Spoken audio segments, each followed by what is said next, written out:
Hello, my name is Christy Scarrow. Welcome to Messy Leadership, where we talk about the hard stuff in managing people.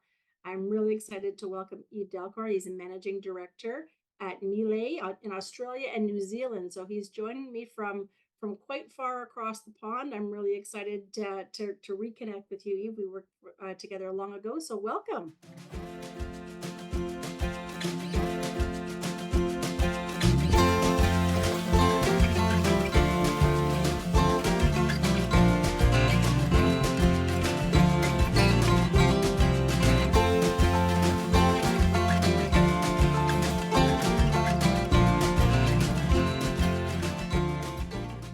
Well, thank you. Thank you for having me.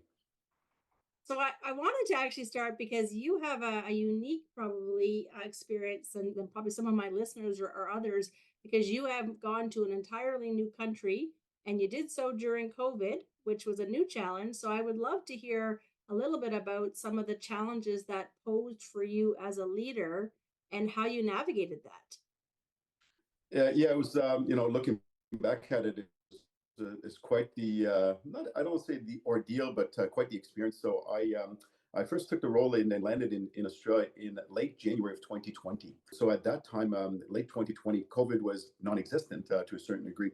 So I had to transition with my predecessor for about, call it 4 weeks. And then I remember we had a go away party for him, and I'm in the Sydney Harbor, and there's a cruise ship just leaving. And ironically enough, that was the last cruise ship that left the Sydney Harbor at the time because the following weeks afterwards, COVID went rampant. So that night, I actually flew to New Zealand and had a store opening. And the following weekend, I guess I come back and I have to shut the business down completely the week after. And that means sending everybody home. Melbourne was, in hindsight, was the longest lockdown city in the world. And I needed to, get everybody to pack up and work from home. So I had been in the role for literally 4 weeks, 5 weeks. I had not met most of the people in the business. They had seen me perhaps on a video call, maybe a quick town hall, but that was pretty well it. So when you go into this pandemic, if you want, what do you do as a leader in a new country? You don't know anybody.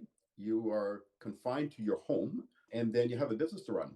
So I had to put together literally two strategies with my management team. And the first one was the health and safety of every employee should never be compromised. That was number one.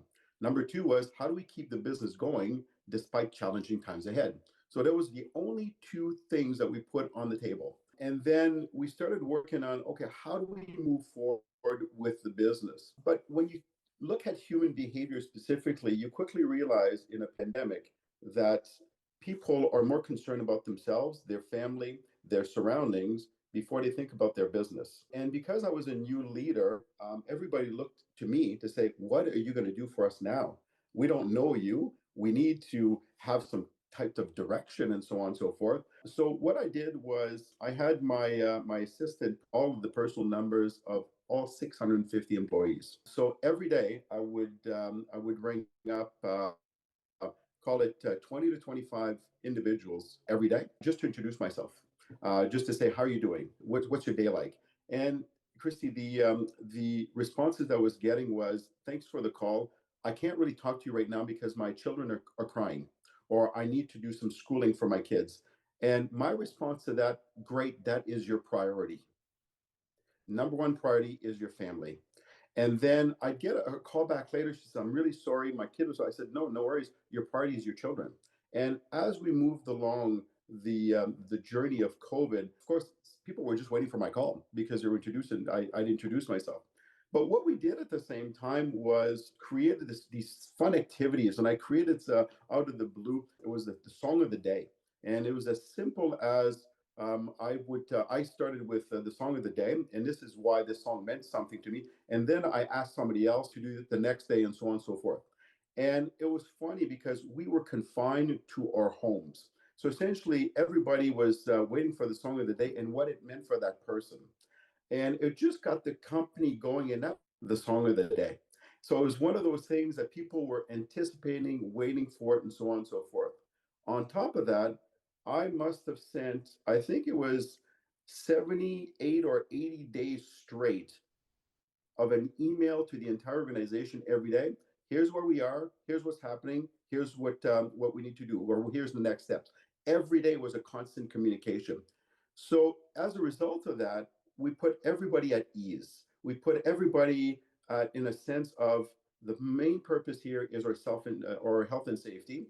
I'm committed to the organization, and I'm going to work even harder because my kids are going to be put in bed. I've done schooling with the kids, but I still have work to do. Well, ironically enough, in the appliance business, with everybody working from home, started to look at their kitchen and realize that I'm going to do a renovation now, or I'm going to replace my dishwasher or my washing machine, so on and so forth.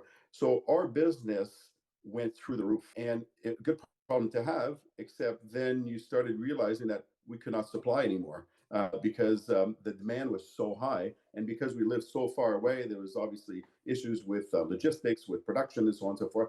But I go back to the human behavior or the connection with the business, even though I was stuck in my home, really created a different culture. And finally, I guess what I can say is I think my first email was people talked about a lot about headcount. And for me, I coined this wording is we don't have headcounts here, we have heartbeats. And when I talk to that about to my organization is when you talk about a heartbeat, that means there's a living person. There's a lot of people behind that person as well, because head count is just a piece of paper.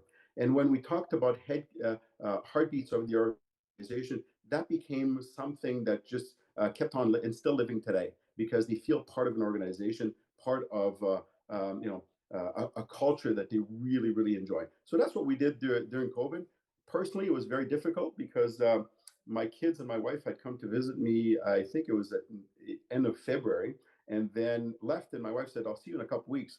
I never saw her till December of that year because we could not connect. I could not leave the country. She could not come in, and so that was a really difficult time, especially in a person being in a new country.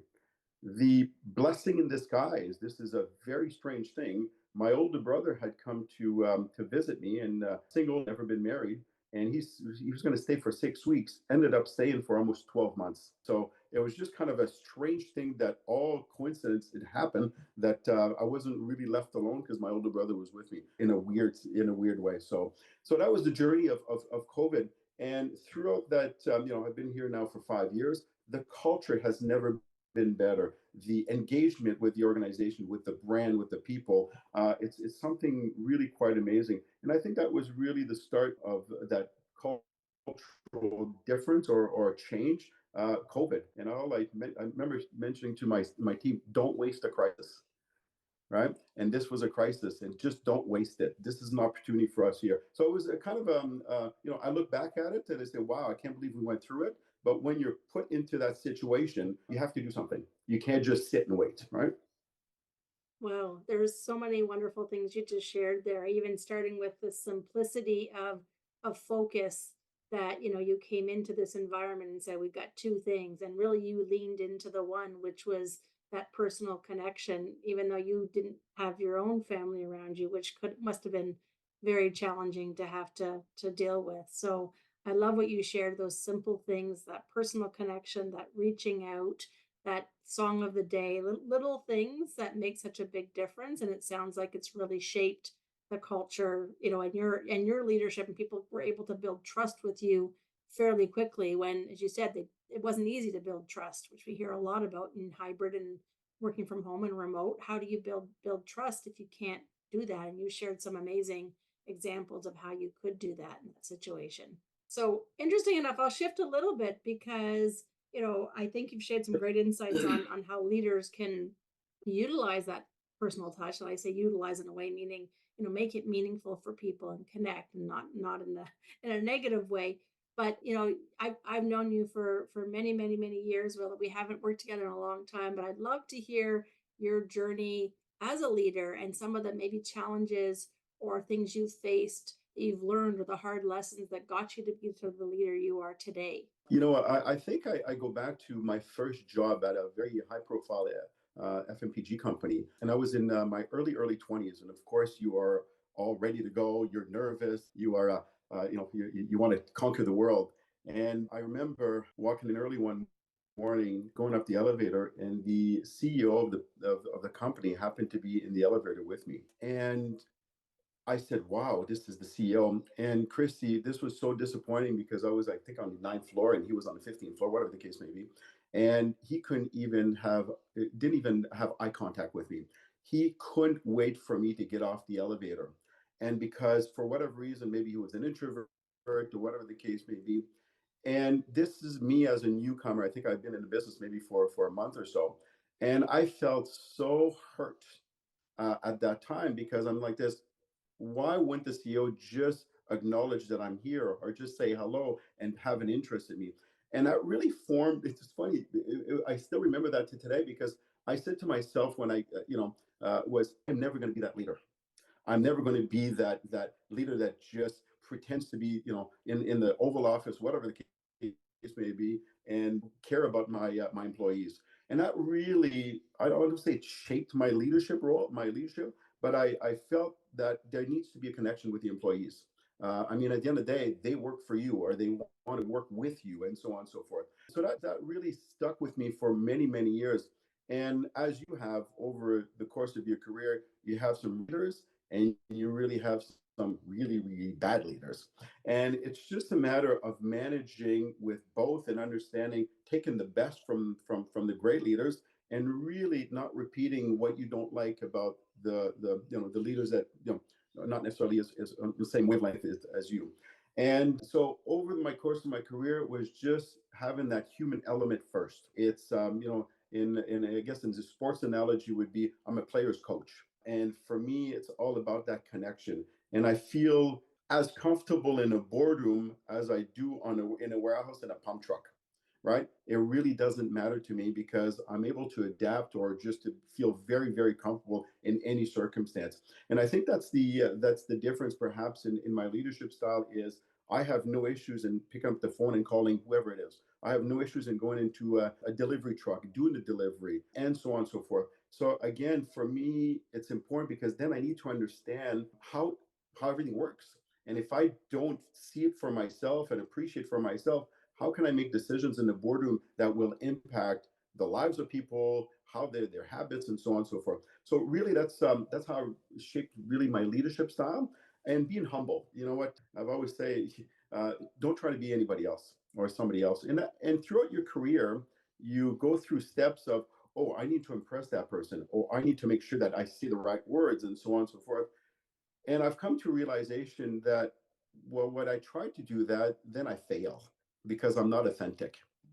And I feel that what you see here is what you get. And good, bad, or indifferent, obviously, I've done okay for myself. So it worked for me. So it came to a point, Christy, I think it was maybe 10 or 15 years ago, where I did not know where my career was heading. And I remember talking to an individual. She says, where else do you want to go? You've done it. And then at that time, it just made me realize that, you know what? Now I'm going to be myself and I'm going to be who I am. And that really elevated myself as a leader because I was authentic rather than try to be somebody else. The is actually the newcomers into the business and the millennials because you still want to connect as a leader. And that makes it different because they have a different perspective. They have a different outlook on life. They have the internet that they grew up with where we didn't grow up with it, and so on and so forth. So for me now, it's that connection with the millennials. And I'm grateful that I have one of my daughters that is in the business to really connect differently in her behaviors, how she approaches different tasks, and so on and so forth. So those are probably some of the more challenges that I have moving forward because you still want to be relevant as a leader because the newcomers are coming in. They are the future leaders, and you want to make sure that they're well shaped. They're shaped up correctly in order to drive the business forward. Hmm. Yeah, I think that is a challenge because it's always you see the different personalities, and if you want to connect on a personal level, then recognizing that people coming in are going to be at a different stage of life, different perspectives. I want to loop back and just build into one area because I would agree you learn a lot of lessons from the bad leaders. And so if the audience listening is dealing with somebody who is, not the best leader, not the best manager, any suggestions on how to navigate that, or how, how to support your own team in an environment where maybe, senior leaders don't have the similar philosophies? Yeah, it's for me, it's really understanding, first and foremost, connecting with them in a way of what makes them tick. So essentially, and I look at a bad leader, for instance, as a micromanager, right? Micromanagers for me, or sometimes a death of organizations, right? But it's what does the connection look like, and then it's the why. What are you looking for? What type of communication are you looking for from me? Do you like phone calls? Do you like written communication? Do you like emails? How do you like to communicate? Because you need to establish some type of connection. And once you understand the connection, and you understand that there's a human being behind, the boss, if you want, and understand what are their needs, because sometimes their needs are completely out of your, not out of your control, but out of your scope. And then you just want to make sure that they they know that you have their back. And because then you establish a little bit of trust and say, okay, you need a couple of reports, no problem. How do you want, rather than say, why do you want the report? Right. So again, it's not necessarily challenging, but rather trying to adapt to their style. And let's face it, there's always a start and an end to a boss, but it is at times very difficult. So the good news with any boss is the fact that there's always a beginning and there's always an end. And you have to manage that transition through. And let's face it, in a bad boss, you still learn a lot of things, but it's trying to grab what you can learn from that individual, despite perhaps some of the shortfalls that you see. So again, listen, I've been frustrated over the years with some really, really, I would say terrible bosses, but yes, terrible bosses, that really impact you personally. And my only suggestion: don't get emotionally involved, because as soon as you get emotionally involved, that's where the beginning of the end for you as an individual, because you're so frustrated with the circumstance. And so again, look at the end goal. What kind of communication vehicle that you need with that boss, and establish that connection. Yeah, I love it's always for you coming back to the personal connection, which I think is so important and insightful. And the idea of maybe this too shall pass, so don't get too focused on what on how you're perceiving it, because you can totally get sucked into that. I agree. I've been in that chasm myself. Yeah, and it's always what's important as well, Christy, is make sure you have a really, really good network. And I want to say, yes, you can have a bitching network, right? Because you need to vent once in a while, but have a really, really good network outside, because that is really, really helpful. Because you'd be surprised at how many people have the same dilemma, and it's really understanding what you want to do with that. Yeah, that feeling of you're not alone, right? Because that there's a lot of similarities in the challenges. Which is I want to ask definitely is one more question before we end, because you've shared so much. So at least one. But I talk about leadership being hard, and I know you said sort of adapting to millennials is one challenge. Is there anything else that you still think this is a challenge for me, and I get it, it's difficult as leaders, and maybe advice on how to navigate that? Um, you know what? I guess I would have had a different answer to that question maybe 10 to 15 years ago, because then I was still developing as a leader. I think over the years, you become a little bit more, maturity plays a big part. And I think not panicking on some circumstances, but really sitting back and looking at the entire picture rather than just that individual or that specific scenario. For me, I guess the biggest lesson that I received, or that I really came to me many years ago, was being authentic and being yourself. And I think that's really the lesson as you're developing as a leader, as you become a leader, as your title changes, and so on and so forth. Don't let it go to your head, right? I mean, at the end of the day, you're just a human being, and people are just trying to connect with you, regardless if you're the boss or not. Because, the old saying, surround yourself with great people. And I couldn't agree more. You're not the smartest person in the room, and you should not be. And be okay with that. Be okay with Yeah. that. And I think that's an important lesson for all of us, because as a boss, sometimes I need to have all the answers. Well, you're not that perfect. Yeah. Yeah, and I think you're right. A lot of times, especially newer leaders, feel like they're supposed to have all the answers. And I think once you get to the point and you think, actually, I'm not, it really you can let go of a lot of that pressure, and you can allow your team to thrive more so. And that's a pivotal moment, I think, for a lot of leaders. Correct. Absolutely is. So before we shut down, Eve, just would love any last advice that you think is really important for people who are maybe struggling to manage others. You've given lots of great stuff. Any last thoughts that you want to leave with the audience? Have fun with the journey. Don't take it too seriously. I think that's great advice, Life's too short. especially life's too short. Yeah, yeah. Don't let it stress you out too much. This too shall pass. Love it. Well, I thank you so much, Eve, for joining me. It was great to reconnect, hear the challenges that you went through, and I'm glad that you set up yourself for it sounds like a really successful culture there and a great place to work. So I think your leadership definitely played a part in that. So really appreciate your time today. For my listeners who are there, if you're looking at ways to navigate messy bits of leadership in your life, make sure you check out the links and the resources and the show notes, and you can find me at christyscarrow.com. Thank you again, Eve. Fantastic. Thanks, Christy.